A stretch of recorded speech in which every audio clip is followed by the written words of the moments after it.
अस्सलाम वालेकुम स्टूडेंट्स, मैं हूं राव जहांजेब अपने यूट्यूब चैनल फिजिसिस्ट जहांजेब के साथ।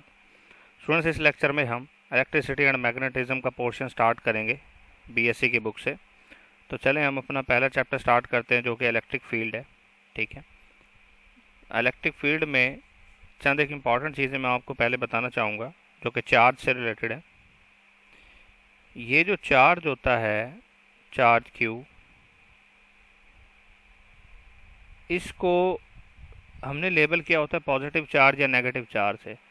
तो सवाल इस तरीके से आ जाता है कि ये लेबलिंग जो है वो किसने की, चार्ज क्यू इज लेबल्ड, किसने लेबल किया इसको। ये बस एक कन्वेंशन यूज़ की जाती है कि ये वाला पॉजिटिव और ये नेगेटिव है, बाय, इसको वाज लेबल्ड कर लें, charge Q was labelled bye Benjamin Franklin. ठीक है, तो इसने ये जो है चार्ज को लेबल किया था कि ये वाला चार्ज पॉजिटिव है, ये वाला नेगेटिव है। इसके बाद एक इम्पॉर्टेंट बात बताऊंगा जिसको हम क्वांटाइजेशन ऑफ चार्ज कहते हैं। Quantization of charge. Charge quantized होने से क्या मुराद है कि चार्ज की जो वैल्यू है वो डिस्क्रीट होती हैं, जितने भी चार्ज हों। ठीक है, एक ही सरफेस है वो डिफरेंट मतलब कि काफ़ी ज़्यादा नंबर ऑफ चार्जेस पे जो है वो कंसिस्ट करती है। तो उसका जो चार्ज होगा वो क्वांटाइज्ड होगा और उसकी डिस्क्रीट वैल्यू होगी, यानी वो किसी चीज़ का मल्टीपल होगा। ठीक है, क्वांटाइज का मतलब है इट मीन्स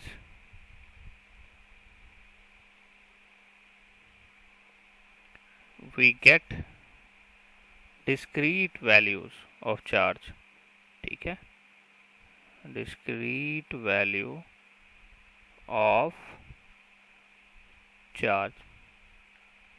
अब वो डिस्क्रीट वैल्यू क्या होती है, वो मल्टीपल होती है चार्ज ऑन इलेक्ट्रॉन के, यानी कि Q किसी भी सरफेस के ऊपर टोटल चार्ज जो है वो बराबर होता है n टाइम्स, यानी n यानी number of electrons multiply charge on one electron. ठीक है, जबकि ये जो E है यानी चार्ज ऑन वन इलेक्ट्रॉन, ठीक है, ये क्या होता है जी, आपको पता है 1.6 मल्टीप्लाई 10⁻⁻19 कूलम। जबकि n जो है वो प्लस भी हो सकता है, माइनस भी हो सकता है। ठीक है, +-1 +-2 +-3 सो ऑन। ठीक है, तो यानी चार्ज जो है वो क्या होता है जी, क्वांटाइज्ड होता है। तो ये बात आपने अच्छे से याद रखनी है। अब हम स्टार्ट करते हैं इलेक्ट्रिक फील्ड को कि इलेक्ट्रिक फील्ड क्या होता है। आपने अपनी एफएससी में भी पढ़ा हुआ है इलेक्ट्रिक फील्ड की डेफिनेशन। ठीक है, इसको थोड़ा एडवांस तरीके से डिस्कस करेंगे। पहले मैं आपको सिंपल चीज़ें जो आपने पहले पढ़ी हुई हैं वो रिवाइज़ करवा देता हूँ कि किसी भी चार्ज के गिर्द, जैसे अगर पॉजिटिव पॉइंट चार्ज है, ठीक है, तो इसके गिर्द ऐसा रीजन जिसमें दूसरा चार्ज इसके इफ़ेक्ट को फील करे, इसकी वजह से लगने वाली फोर्स को क्या करे, फील करे, उसको हम कहते हैं जी, उस रीजन को कहते हैं इसका इलेक्ट्रिक फील्ड। ठीक है, और ये डॉट्स की शक्ल में आपको दिखाया गया है। जहाँ पे डॉट्स की तादाद ज़्यादा होगी, डेंसिटी ऑफ डॉट्स ज़्यादा होगी, वहाँ पे इलेक्ट्रिक फील्ड स्ट्रॉन्ग होगा। जहाँ पे डेंसिटी ऑफ डॉट्स कम होगी वहाँ पे इलेक्ट्रिक फील्ड वीक होगा। ठीक है, तो वो रीजन जिसमें कोई भी दूसरा चार्ज जो है वो इस चार्ज का इफ़ेक्ट फील करे, अगर यहाँ पे कोई पॉजिटिव चार्ज पड़ा हुआ हो तो उस पर रिपल्शन की फोर्स लगे, जिस रीजन तक लगेगी उस रीजन को कहेंगे इलेक्ट्रिक फील्ड इसका।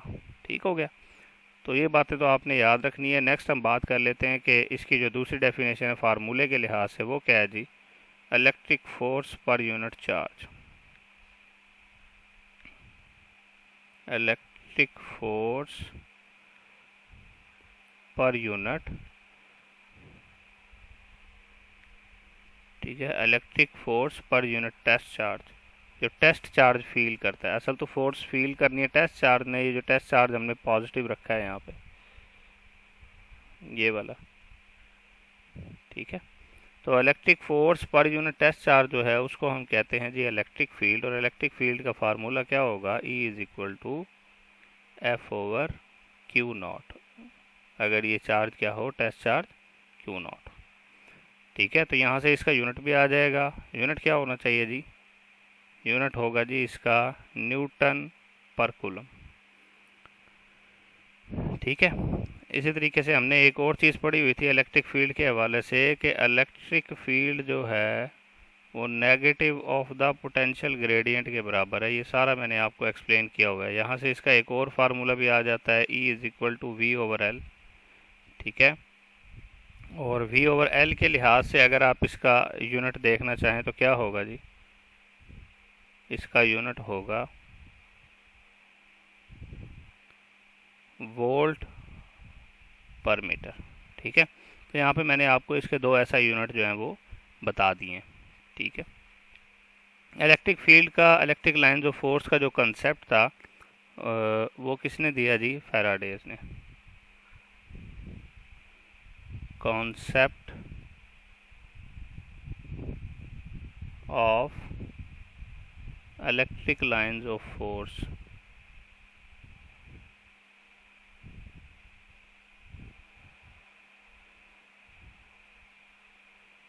वो किसने दिया जी, फैराडेज ने,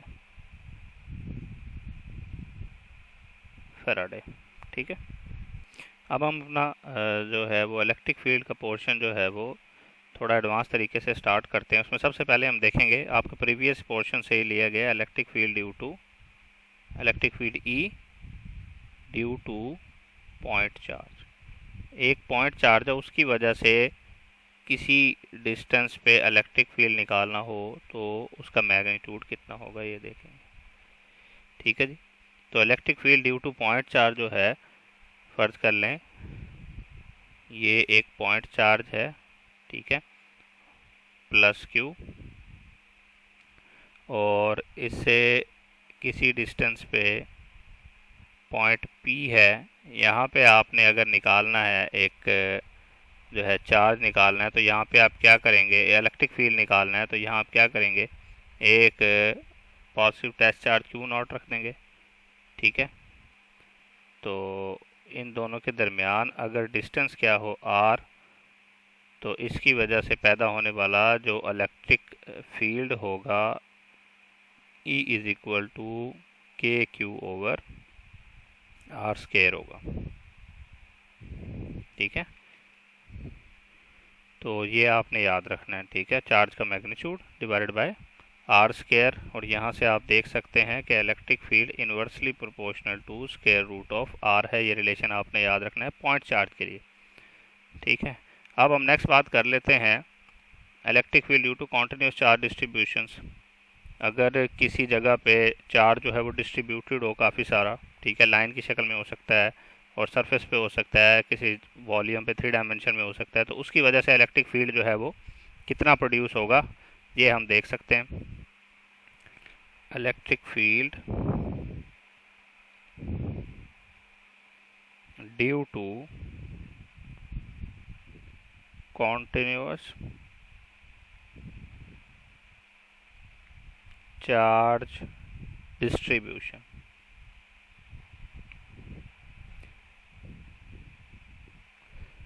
तो कॉन्टिन्यूस चार्ज डिस्ट्रीब्यूशन में हम कई एक चीज़ों की वजह से इलेक्ट्रिक फील्ड निकालने का जो है हम यहाँ पे फार्मूला निकालेंगे उनका। तो उसमें जो पहला है वो है जी कि अगर इलेक्ट्रिक फील्ड निकालना हो, अगर किसी जगह पे लाइन की शक्ल में चार्ज डिस्ट्रीब्यूशन है, यानी चार्ज डिस्ट्रीब्यूशन को कौन सी है जी, electric field due to linear charge distribution. Linear charge distribution, अगर लीनियरली चार्ज डिस्ट्रीब्यूटेड है, ठीक है, तो उस सूरत में इलेक्ट्रिक फील्ड क्या होगा, अगर किसी खास डिस्टेंस पे हम इलेक्ट्रिक फील्ड लेना चाहें तो वो क्या होगा ये देखते हैं।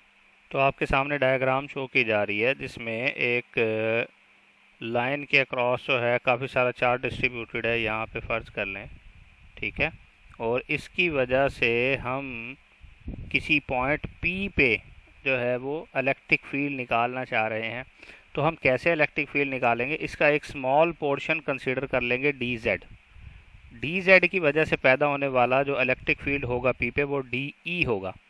ठीक है, तो पहले हम ये निकालेंगे dE एक स्मॉल पोर्शन की वजह से पैदा होने वाला इलेक्ट्रिक फील्ड, फिर उसका इंटीग्रेशन कर देंगे तो इस पूरी लाइन ऑफ चार्ज का क्या आ जाएगा?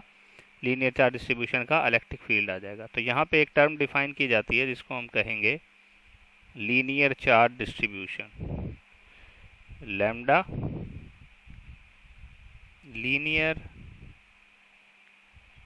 चार्ज डेंसिटी कहते हैं इसको, यानी लीनियर जो चार्ज डिस्ट्रीब्यूट हुआ है उसकी डेंसिटी कितनी है लीनियरली, ये बराबर होती है इस स्मॉल पोर्शन में जो चार्ज डिस्ट्रीब्यूट हुआ है वो चार्ज यानी D Q over D Z. ठीक है, तो ये क्या है जी?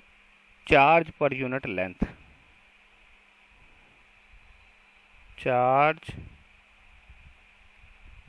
पर यूनिट लेंथ, क्योंकि लीनियर चार्ज डिस्ट्रीब्यूशन ले रहे हैं ना लाइन के अक्रॉस, तो इसलिए लेंथ यूज़ कर रहे हैं। चार्ज पर यूनिट लेंथ इसका लीनियर चार्ज डिस्ट्रीब्यूशन, और अगर इसके यूनिट की बात की जाए तो ये जो लीनियर चार्ज डेंसिटी है इसका यूनिट होगा कूलम पर मीटर। ठीक है, इसके बाद हम क्या करते हैं हमने फार्मूला पढ़ा हुआ है E इज इक्वल टू के क्यू ओवर आर स्क्वायर। तो अगर डी ई लेना है, स्मॉल पोर्शन का लेना है, तो k d Q over are square. ठीक है, और डी क्यू की जगह लैम्डा डी जेड पुट करेंगे और यहाँ से इंटीग्रेशन लेंगे इसका, तो इंटीग्रेशन लेने के बाद क्या हो जाएगा? ये डी ई जो है इंटीग्रेशन लेने के बाद ई हो जाएगा। ठीक है, यहाँ पे जब आप इंटीग्रेशन लेंगे तो के एज इट इज़ आ जाएगा, डी क्यू की जगह डी क्यू यहाँ से क्या आ जाएगा? डी जेड इधर जाएगा तो लैम्डा डी जेड बन जाएगा, तो लैम्डा ओवर आर स्क्वायर और साथ डी जेड। तो लीनियर चार्ज डिस्ट्रीब्यूशन की वजह से पैदा होने वाला जो इलेक्ट्रिक फील्ड है वो आप इस तरीके से निकाल सकते हैं। अब हम नेक्स्ट चलते हैं और देखते हैं सरफेस चार्ज डिस्ट्रीब्यूशन की वजह से जो इलेक्ट्रिक फील्ड है वो कैसे निकाल सकते हैं। तो देखें, अगर यहाँ पे आप गौर करें तो एक सरफेस है, ठीक है, उस सरफेस के ऊपर चार्ज डिस्ट्रीब्यूटेड है, तो हम क्या करेंगे? इस सरफेस का एक स्मॉल पोर्शन डी क्यू ले लेंगे। ठीक है, पहले मैं यहाँ पे लिख देता हूँ सरफेस चार्ज डिस्ट्रीब्यूशन,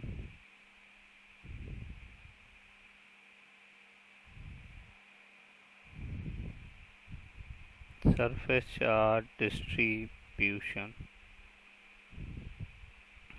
तो इसकी वजह से किसी डिस्टेंस पे पैदा होने वाला इलेक्ट्रिक फील्ड अगर निकालना हो तो कैसे निकालेंगे? ज़रा देखें कि ये एक सरफेस है, सरफेस के ऊपर जो है वो चार्ज डिस्ट्रीब्यूटेड है।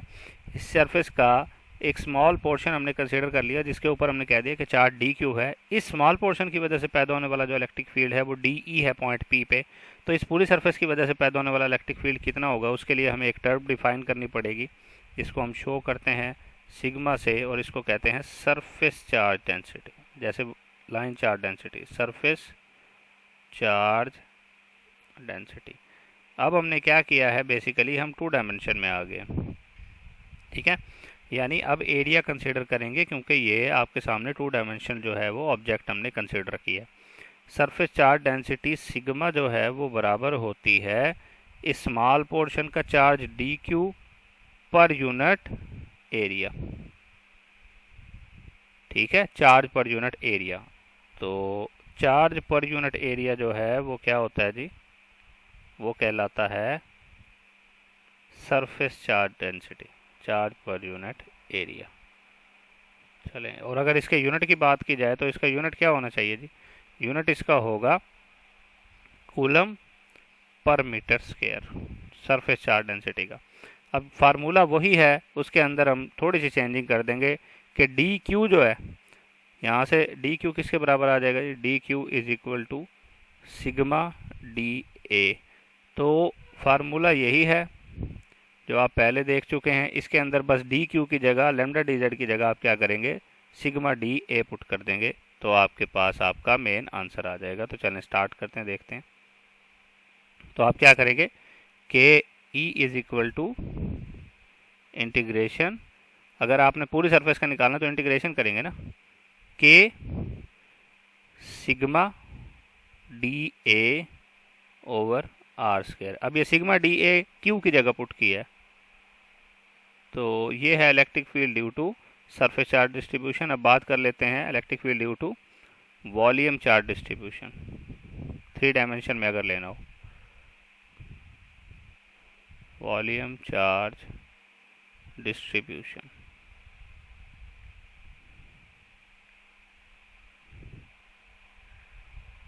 तो चलें देखें, यहाँ आपके सामने एक जो है वो स्फेयर की शक्ल की इलिप्टिकल शेप की एक सरफेस जो है वो शो की जा रही है, 3 डायमेंशनल स्पेस है। तो इसमें हमने एक 3 डायमेंशनल पोर्शन इसका क्या कर लिया जी, कंसीडर कर लिया, और उसको कह दिया जी ये जो पोर्शन है इसका वॉल्यूम v है।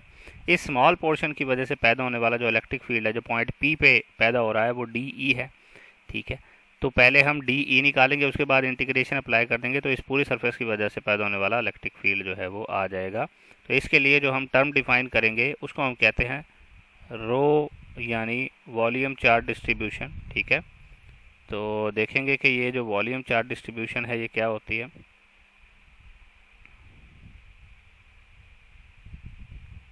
रो जो है उसको हम कहते हैं volume charge density, volume charge density. और ये जो वॉल्यूम चार्ज डेंसिटी है ये किसके बराबर होती है, चार्ज उस स्मॉल पोर्शन का पर यूनिट वॉल्यूम, उस स्मॉल पोर्शन का वॉल्यूम। तो अगर इसके यूनिट की बात की जाए तो यूनिट हम देखेंगे, पहले इसकी मैं आपको डेफिनेशन बता दूं कि वॉल्यूम चार्ज डेंसिटी की जो डेफिनेशन है charge per unit volume, charge per unit volume. और यहाँ से अगर इसका यूनिट निकालना चाहें तो यूनिट किसके बराबर होगा जी, कूलम पर मीटर क्यूब, ठीक है, क्योंकि वॉल्यूम है नीचे।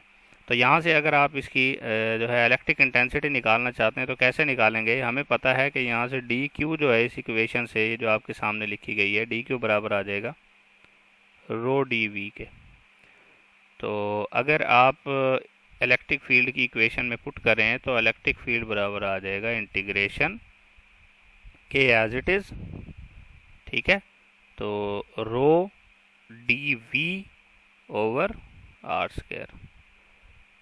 तो ये आपका आ गया electric field due to volume charge distribution, ठीक है। अब हम नेक्स्ट मूव करते हैं अपने टॉपिक पे। इसमें हमने देखना है कि डाईपोल की वजह से किसी पॉइंट पे इलेक्ट्रिक फील्ड जो पैदा होगा वो कितना होगा। तो उसके लिए पहले मैं आपको बता देता हूँ कि इलेक्ट्रिक डाईपोल होता क्या है।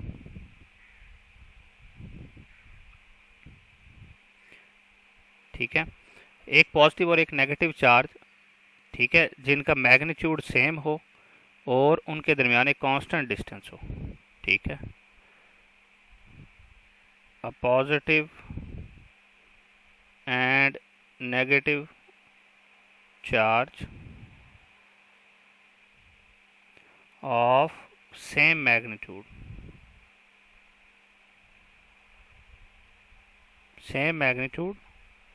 but constant distance between them, constant distance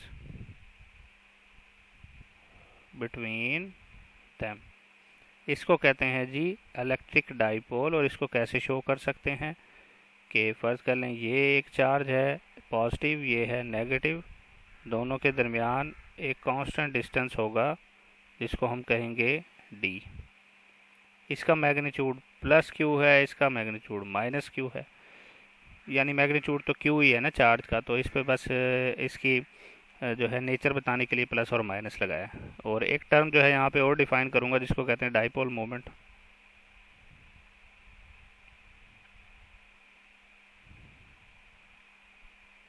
dipole moment को हम P से शो करते हैं, और ये जो डायपोल मोमेंट है P ये बराबर होती है product of magnitude of any charge and distance between these charges is called electric dipole. Electric dipole एक जो है क्या है जी, वेक्टर क्वांटिटी। इसकी जो डायरेक्शन है इलेक्ट्रिक डाइपोल की, वो किस डायरेक्शन में होती है जी, मैं आपको बता देता हूँ। इसकी जो डायरेक्शन है फ्रॉम नेगेटिव टू पॉजिटिव होती है, यानी नेगेटिव चार्ज से पॉजिटिव चार्ज की तरफ होती है। ठीक है, तो यानी ऑपोजिट टू इलेक्ट्रिक फील्ड होती है हमेशा, ऑपोजिट टू ई यानी इलेक्ट्रिक फील्ड। ठीक हो गया, तो ये आपने याद रखना है। अब हम देखते हैं कि इलेक्ट्रिक डाइपोल की वजह से इलेक्ट्रिक फील्ड कितना होगा। Electric field due to dipole, तो एक डाइपोल बनाएंगे और उसकी वजह से इलेक्ट्रिक फील्ड कैलकुलेट करेंगे। तो इसमें कंसिडर कर लेते हैं एक डाइपोल। फर्ज कर लिया जी कि ये एक चार्ज है, इसको नाम दे दिया प्लस क्यू, प्लस चार्ज है, और इससे किसी डिस्टेंस पे यहाँ पे दूसरा चार्ज मौजूद है, इसको कह दिया जी ये माइनस क्यू है। इन दोनों के दरमियान जो डिस्टेंस है, ठीक है, वो फर्ज कर लें, कुछ भी उसको कह लें, नाम दे लें,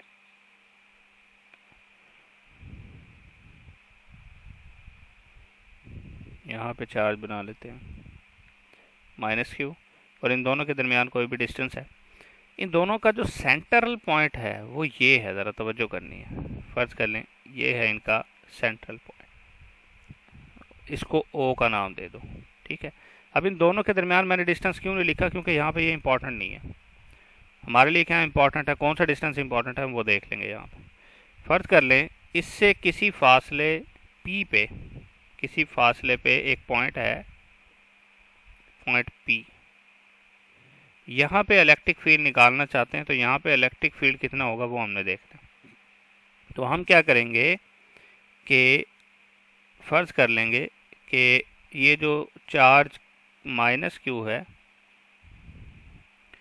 इससे पॉइंट पी का जो डिस्टेंस है वो फर्ज कर लिया जी, वो क्या है जी, आर है, ये वाला डिस्टेंस आर है। तो चूंकि सेंटर से फासला लिया है, तो फिर ये वाला डिस्टेंस भी क्या होगा जी, आर ही होगा, ये वाला डिस्टेंस भी आर ही होगा।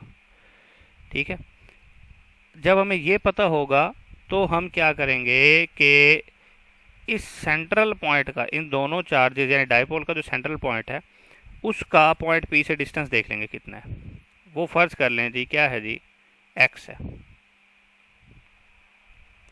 सेंट्रल पॉइंट से। ठीक है, इस पॉइंट का जहाँ पर इलेक्ट्रिक फील्ड निकालना है वो जो है ना, फर्ज कर लें वो है जी डिस्टेंस कितना, एक्स। ठीक है, तो हम क्या करेंगे, सिर्फ एक्स डिस्टेंस हमारे लिए इम्पॉर्टेंट है। तो इस डाइपोल की वजह से पॉइंट पी पे पैदा होने वाला जो इलेक्ट्रिक फील्ड है वो बराबर होगा जी ई इज इक्वल टू के P over x cube. X क्या है, वो डिस्टेंस है फ्रॉम सेंट्रल पॉइंट टू वो पॉइंट जहाँ पे हमने इलेक्ट्रिक फील्ड मालूम करना है। तो ये फार्मूला आपने electric field due to dipole का याद रखना है। और ये x जो है वो डिस्टेंस, आपने ये नहीं कंसिडर करना कि कोई किसी भी चार्ज से डिस्टेंस कंसिडर करें, नहीं, दोनों चार्जेस के सेंट्रल पॉइंट से जो डिस्टेंस होता है उस पॉइंट का वो डिस्टेंस यहाँ पे कंसिडर किया जाता है। और यहाँ से आप रिलेशन देख सकते हैं कि electric field inversely proportional to x cube है, ये आपने याद रखना है। ठीक है, और अगर आपको वो यहीं कह देता कि इलेक्ट्रिक फील्ड ड्यू टू क्वाड्रापोल निकालें, ड्यू टू क्वाड्रापोल,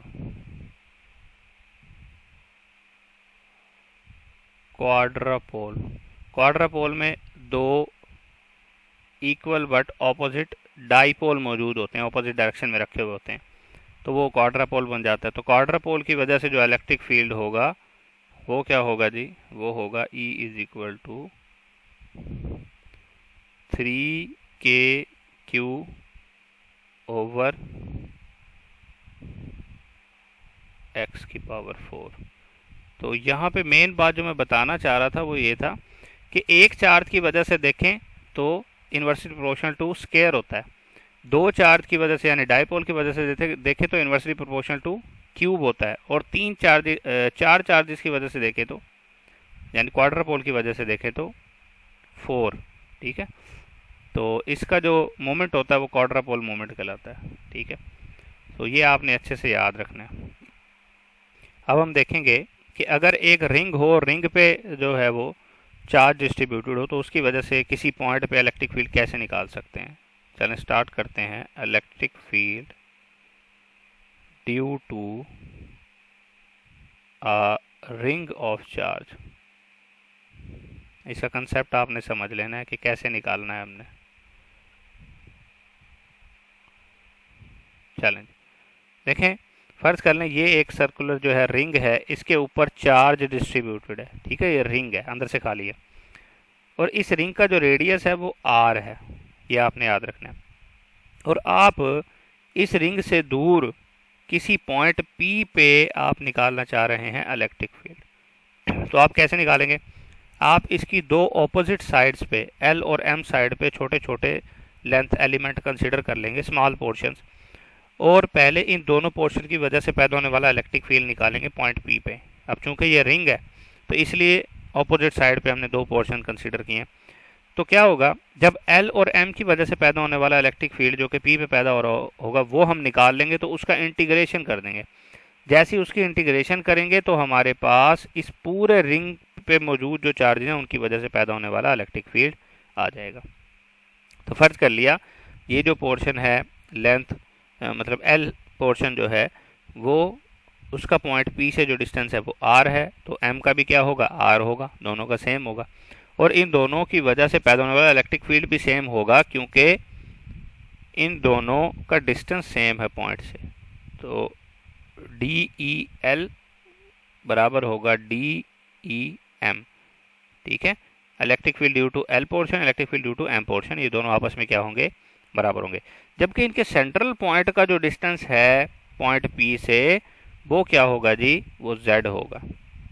ठीक है, अगर इस तरीके की डायग्राम हो, अगर ये आपके पास एक रिंग ऑफ चार्ज हो, तो इसकी वजह से पॉइंट पी पे पैदा होने वाला जो इलेक्ट्रिक फील्ड है वो कितना होगा, वो होगा जी आपका z के Q over z square plus R square और इसकी पावर 3/2। ठीक है, ये आपका क्या होगा जी, electric field due to a ring of charge. और बाकी आपको ये पता है कि z जो है सेंट्रल पॉइंट का उस पॉइंट से डिस्टेंस है, कैपिटल R जो है इस रिंग का रेडियस है। ठीक हो गया, तो इस तरीके से आप ये निकाल सकते हैं। और बात यह है कि अगर ऐसा हो कि रिंग बहुत छोटा हो, रिंग बहुत छोटा हो यानी रिंग का रेडियस जो है वो बहुत कम हो, जबकि वो पॉइंट जहाँ पे आप इलेक्ट्रिक फील्ड निकालना चाह रहे हैं वो बहुत दूर हो इससे, ठीक है, यहाँ पे कहीं जाके हो, काफ़ी दूर हो। यानी हो क्या, बेसिकली जो मैं कहना चाह रहा हूँ वो ये है कि z जो डिस्टेंस है वो बहुत ज़्यादा हो, किससे जी, इस रिंग के रेडियस से। यानी रिंग बहुत छोटा हो जबकि उसका उस पॉइंट से डिस्टेंस बहुत ज़्यादा हो जहाँ पे इलेक्ट्रिक फील्ड निकालना चाह रहे हैं। तो उस सूरत में क्या होगा, आप जो है z is for greater than r put करेंगे। ठीक हो गया, तो z for greater than r होगा, तो ये जो आपका r है ये तो आप यहाँ पे 0 पुट कर देंगे क्योंकि आपके लिए क्या हो जाएगा यहाँ पे ये तो आपका जो है वो r 0 इस वजह से हो जाएगा ना, क्योंकि r बहुत छोटा हो गया z की निस्बत, तो r पुट ना भी करें तो कोई फ़र्क नहीं पड़ता। अगर ये 0 पुट करें तो z स्क्वायर की पावर 3/2, 2 से 2 कैंसिल होगा, z की पावर 3 बचेगा, और z एक ऊपर z है नीचे z की पावर 3 है, तो क्या होगा, z स्क्वायर बच जाएगा। और उस सूरत में क्या आ जाएगा, इलेक्ट्रिक फील्ड बराबर आ जाएगा के क्यू ओवर z स्क्वायर। और अगर आप गौर करें तो ये तो फार्मूला है electric field due to point charge. तो अगर z is for greater than r हो तो रिंग किस तरह एक्ट करता है, रिंग जो है वो act as a point charge. तो रिंग जो है वो पॉइंट चार्ज के तौर पे किस तरीके से एक्ट करेगा, जब उसका उस पॉइंट से डिस्टेंस जो है वो बहुत ज़्यादा होगा, जबकि उस रिंग का रेडियस बहुत कम होगा, रिंग बहुत छोटा होगा। ठीक है, अब हम बात कर लेते हैं कि डिस्क ऑफ चार्ज की वजह से इलेक्ट्रिक फील्ड कितना होगा। Electric field due to a disk of charge।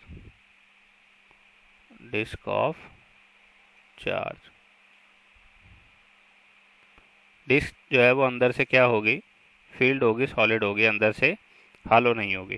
तो यहाँ पे आप देख पा रहे हैं एक डिस्क ऑफ चार्ज है, और डिस्क ऑफ चार्ज की वजह से आपने इस पॉइंट P पे जो है वो इलेक्ट्रिक फील्ड निकालना है। तो देखें, आप फिर से क्या करेंगे, इस डिस्क का एक स्मॉल पोर्शन जो है वो दो हमने कंसीडर कर लिया ऑपोजिट साइड पे L और M, और L और M की वजह से पैदा होने वाला इलेक्ट्रिक फील्ड निकालेंगे, फिर उसको इंटीग्रेट कर देंगे। ठीक है, जबकि डिस्क का जो रेडियस है वो क्या है जी, R है। ठीक है, तो अगर ऐसी डायग्राम ऐसा आपके सामने आ जाए तो आप कैसे जी डिस्क ऑफ चार्ज की वजह से इलेक्ट्रिक फील्ड निकालेंगे। तो डिस्क ऑफ चार्ज की वजह से पैदा होने वाला जो इलेक्ट्रिक फील्ड होगा वो बराबर होगा E is equal to sigma over 2 epsilon not into 1 minus Z over Z square plus R square और इसका स्केयर रूट। तो ये आपके पास क्या होगा जी, इलेक्ट्रिक फील्ड होगा। ठीक है, ये इलेक्ट्रिक फील्ड जो है ये किसके लिए है, अगर z जो है वो ग्रेटर देन 0 हो। z ग्रेटर देन 0 होने का मतलब ये है कि z जो है वो कोई ना कोई फासला हो, पॉइंट P जो है वो क्या हो, इस डिस्क से बाहर हो, ये डिस्क के अंदर ना हो, डिस्क से बाहर हो, कोई ना किसी फासले पे मौजूद हो, क्योंकि सेंटर से उस पॉइंट का जो फासला है वो z है, और इन दोनों लेंथ एलिमेंट से r और r है। तो ये तो फार्मूला था उसके लिए। अगर ऐसा हो, एक कंडीशन यहाँ पे लगाते हैं, अप्रॉक्सीमेशन कंडीशन, कि ये जो डिस्क है ये बहुत ज़्यादा बड़ी हो, डिस्क जो है वो क्या हो, बहुत ज़्यादा बड़ी हो। डिस्क इतनी ज़्यादा बड़ी हो कि ये डिस्क का रेडियस इस पॉइंट P के डिस्टेंस से बहुत ज़्यादा हो, यानी डिस्क बहुत ज़्यादा बड़ी हो और वो पॉइंट बहुत करीब हो जिस पॉइंट पे हम इलेक्ट्रिक फील्ड निकालना चाह रहे हैं डिस्क की वजह से। मतलब हम कहना क्या चाह रहे हैं कि ये जो R है डिस्क का रेडियस ये बहुत ज़्यादा हो Z से। उस सूरत में क्या होगा, आप क्या करेंगे, आप वैल्यू जो है वो पुट करेंगे, Z की जगह पे 0 पुट करेंगे, और आपके पास जो फार्मूला आ जाएगा E is equal to sigma over 2 epsilon not. ठीक है, तो ये लिखने की जो है वो रीज़न क्या है, क्योंकि इस तरीके का एमसीक्यू आता है कि अगर R जो है वो फार ग्रेटर देन Z हो, डिस्क बहुत बड़ी हो और पॉइंट P का उससे डिस्टेंस बहुत कम हो, तो उस सूरत में क्या होगा, उस सूरत में डिस्क किस तरह एक्ट करेगी, उस सूरत में डिस्क एक्ट करेगी यूनिफॉर्म शीट ऑफ चार्ज की तरह, क्योंकि ये इनफाइनाइट शीट ऑफ चार्ज की वजह से पैदा होने वाला इलेक्ट्रिक फील्ड है ना। तो इस सूरत में disk acts as an infinite sheet of charge, infinite sheet of charge। ठीक है, और इस सूरत में electric field is independent of distance, independent of distance होगा। ठीक है, तो ये इंपॉर्टेंट रिजल्ट्स हैं, क्योंकि हम एमसीक्यू के लिहाज से तैयारी कर रहे हैं, तो इंपॉर्टेंट रिजल्ट जो है वो आपने लाजमी देख लेने हैं। अब नेक्स्ट जो हमने टॉपिक पढ़ना है वो बहुत ज़्यादा इंपॉर्टेंट है, वो क्या है जी, motion of electric dipole in electric field. Motion of electric dipole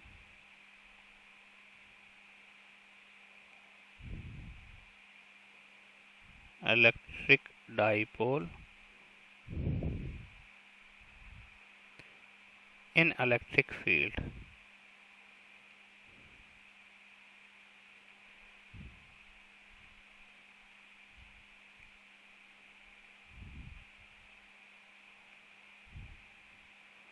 चलें जी, स्टार्ट करते हैं motion of electric dipole in इस टॉपिक में हमने बेसिकली पढ़ना क्या है कि अगर इलेक्ट्रिक फील्ड अप्लाई किया हुआ हो और उसके दरमियान में एक डाइपोल रख दिया जाए तो वो कैसे मूव करेगा, उस पर एक्ट करने वाला टार्क क्या होगा, वर्क डन क्या होगा, पोटेंशियल एनर्जी क्या होगी।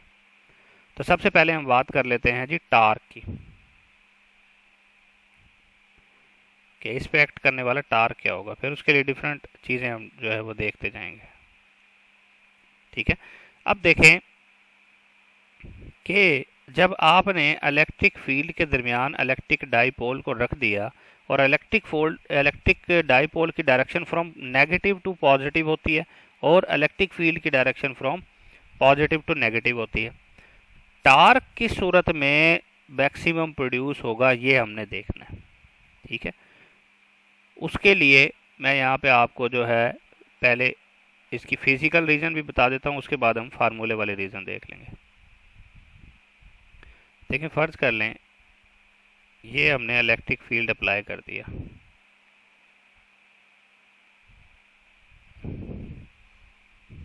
ठीक है जी, ये हमने इलेक्ट्रिक फील्ड अप्लाई कर दिया और इसके दरमियान में क्या रख दिया, एक इलेक्ट्रिक डाइपोल। ठीक है, अब इलेक्ट्रिक डाइपोल किस डायरेक्शन में हो कि उसमें मैक्सिमम टार्क पैदा हो, वो घूमने लग जाए। देखें ना, यहाँ पे जो इलेक्ट्रिक डाइपोल रखा हुआ है ये नेगेटिव साइड है, इसकी क्या कोशिश होगी कि ये पॉजिटिव प्लेट की तरफ चली जाए घूम के, ये घूम के पॉजिटिव प्लेट की तरफ चली जाए, और ये पॉजिटिव जो चार्ज है ये घूम के किस तरफ आ जाए, नेगेटिव प्लेट की तरफ, और ये अलाइन हो जाए इसके साथ। ठीक है, यानी नेगेटिव से पॉजिटिव जो इलेक्ट्रिक डाइपोल है वो भी लेफ्ट से राइट हो जाए और जो इलेक्ट्रिक फील्ड है वो भी लेफ्ट से राइट हो जाए, यानी अलाइन हो जाए, अलाइन होने की कोशिश करेगा, और क्या होगा, रोटेशन करके, घूम के, यानी टार्क प्रोड्यूस करके। अब टार्क मैक्सिमम कब प्रोड्यूस होगा, मैक्सिमम प्रोड्यूस तब होगा जब ये डाइपोल कुछ इस तरीके से पड़ा होगा, ये पॉजिटिव चार्ज हो, ये नेगेटिव हो, इसका ऑपोजिट भी हो सकता है, नेगेटिव ऊपर या पॉजिटिव नीचे, लेकिन जब इस तरीके से पड़ा होगा तो इसमें मैक्सिमम टार्क पैदा होगा। क्यों, क्योंकि इलेक्ट्रिक फील्ड इसको क्या करेगा, पॉजिटिव चार्ज को इस तरफ भेजने की कोशिश करेगा और नेगेटिव चार्ज इसको रिपेल करके इस तरफ भेजने की कोशिश करेगा, और उसके नतीजे में बेसिकली होगा क्या कि आखिरकार ये अलाइन हो जाएंगे इस तरह बाद में। ठीक है, ये दोनों क्या हो जाएंगे, अलाइन हो जाएंगे।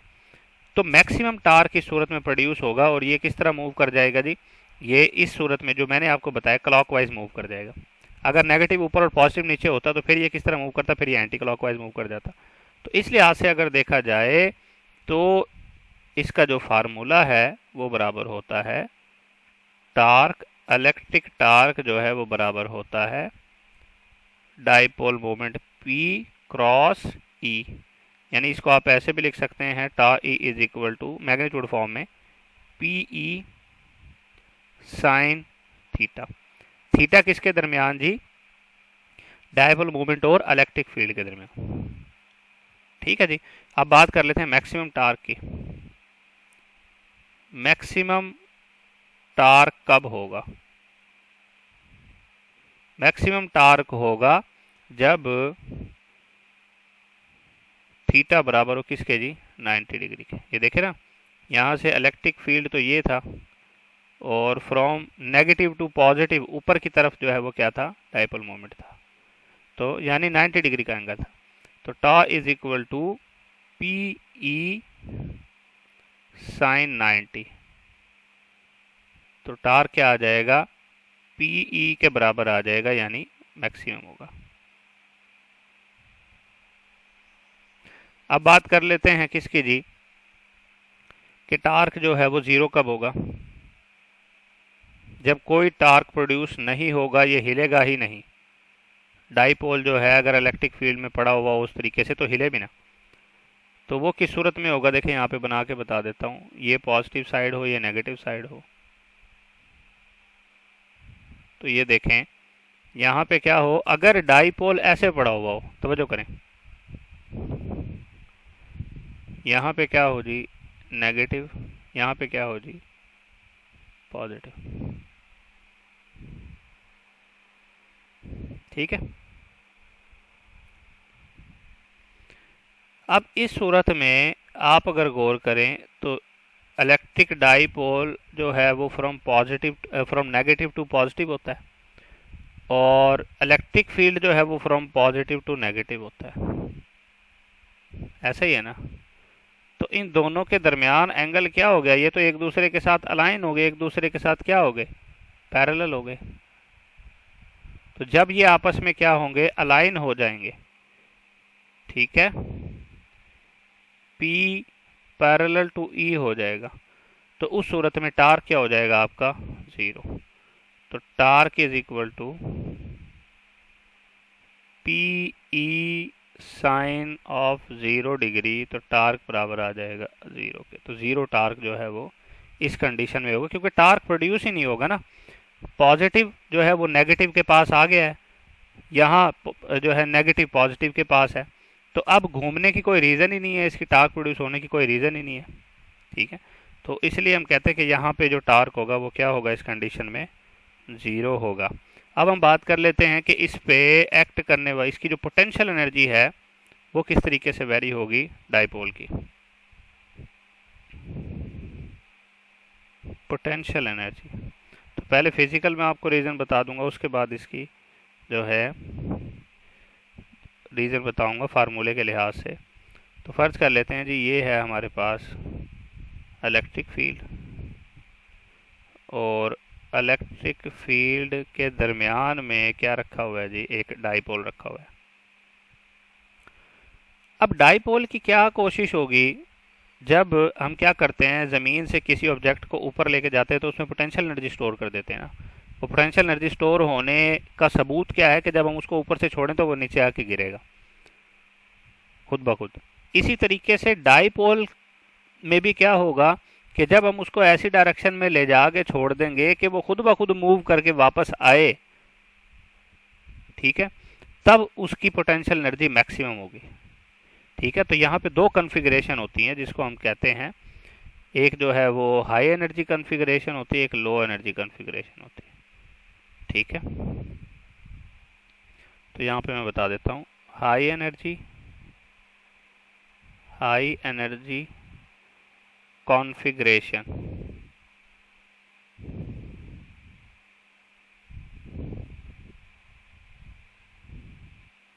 तो हाई एनर्जी कॉन्फ़िगरेशन यानी कि पोटेंशियल एनर्जी मैक्सिमम कब होगी, कब डाइपोल के पास मैक्सिमम ये खासियत होगी कि वो मूव करके ज़्यादा से ज़्यादा उसके पास एनर्जी होगी, वो मूव करके वापस से अलाइन हो जाए इलेक्ट्रिक फील्ड के साथ।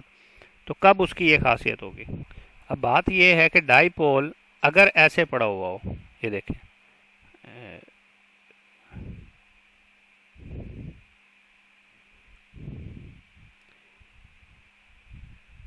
यहाँ पे नेगेटिव चार्ज हो, यहाँ पे उसका पॉजिटिव चार्ज हो। अब आप देखें इस सूरत में हो क्या रहा है, इस सूरत में नेगेटिव के पास तो नहीं रह सकता, रिपेल होगा। और सबसे ज़्यादा रिपल्शन कब होगी, जब वो नेगेटिव के साथ बिल्कुल करीब पड़ा हुआ होगा, और यहाँ पे पॉजिटिव के करीब पड़ा होगा, सबसे ज़्यादा रिपल्शन होगी और सबसे ज़्यादा इसकी एनर्जी होगी, सबसे ज़्यादा इसके पास एबिलिटी होगी कि ये मूव करके क्या हो, मूव करके वापस अपनी जगह पे आ जाए, रोटेट करके वापस अपनी जगह पे आ जाए। अब इस सूरत में हो क्या रहा है कि इलेक्ट्रिक डाइपोल मोमेंट जो है वो तो नेगेटिव से पॉजिटिव है, जबकि इलेक्ट्रिक फील्ड जो है वो कहाँ है जी, पॉजिटिव से नेगेटिव। यानी इन दोनों के दरमियान जो है वो एंगल क्या है, 180 डिग्री। तो इसको कहते हैं हाई एनर्जी कॉन्फ़िगरेशन, जिस कंडीशन में थीटा जो है वो पी और ई के दरमियान क्या होता है, 180 डिग्री। और अगर इस लिहाज से देखा जाए तो इसका फार्मूला क्या होना चाहिए जी, इसका फार्मूला तो फिर डेफिनेटली हमारे पास आ गया कि U यानी पोटेंशियल एनर्जी जो है उसका फार्मूला होगा माइनस पी डॉट ई, और माइनस पी डॉट ई से मैक्सिमम कैसे होगी कि U is equal to minus P E cos theta बनेगा ना ये। तो आप क्या करेंगे, थीटा की जगह पुट कर दें पी ई कॉस 180 डिग्री। तो कॉस 180 क्या हो जाएगा, -1, और माइनस माइनस क्या हो जाएगा, प्लस। तो U पोटेंशियल एनर्जी क्या आ जाएगी जी, इसकी मैक्सिमम। तो यहाँ पे पोटेंशियल एनर्जी मैक्सिमम होगी जब इन दोनों के दरमियान एंगल क्या होगा, 180 डिग्री होगा, ठीक है। अब मिनिमम पोटेंशियल एनर्जी या लो एनर्जी कॉन्फ़िगरेशन की बात कर लेते हैं। सबसे कम एनर्जी कब होगी? Low energy configuration.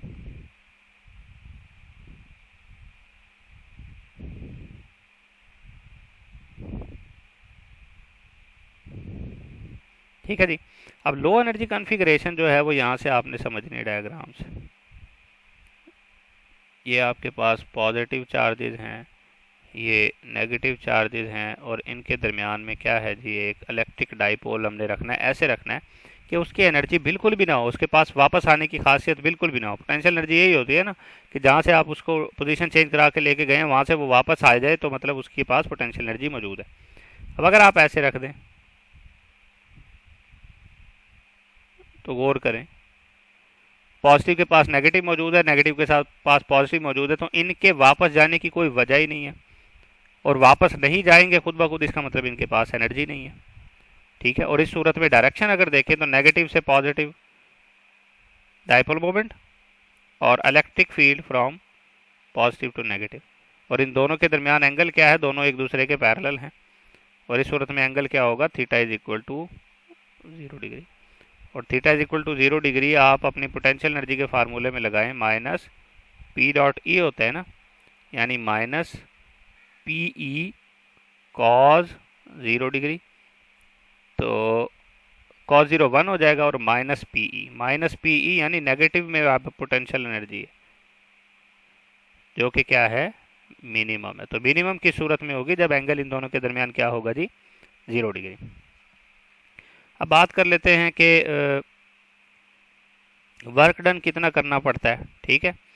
Electric field इसको मूव कराने में या रोटेट कराने में, अगर रोटेट कराना ज़रूरी है तो वर्क डन कितना करना पड़ता है, उसका फार्मूला मैं आपको बता देता हूँ। तो वर्क डन का जो फार्मूला है,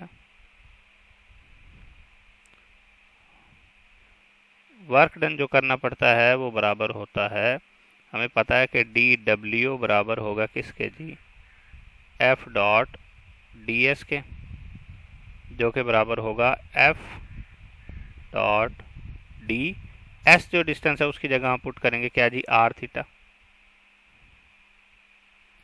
और यहाँ से क्या आ जाएगा, डी डब्ल्यू एफ आर जो है वो तो टार्क हो जाएगा, इलेक्ट्रिक टार्क, और डी थीटा उसके साथ आ जाएगा। तो टॉ डी थीटा जो है वो आपको क्या देता है, वर्क डन देता है। तो ये चीज़ें आपने अच्छे से याद रखनी है। तो ये हमारा आज का लेक्चर था। इसके हवाले से कोई सवाल हो तो आप हमसे पूछ सकते हैं। नेक्स्ट वीडियो तक के लिए अल्लाह हाफिज़।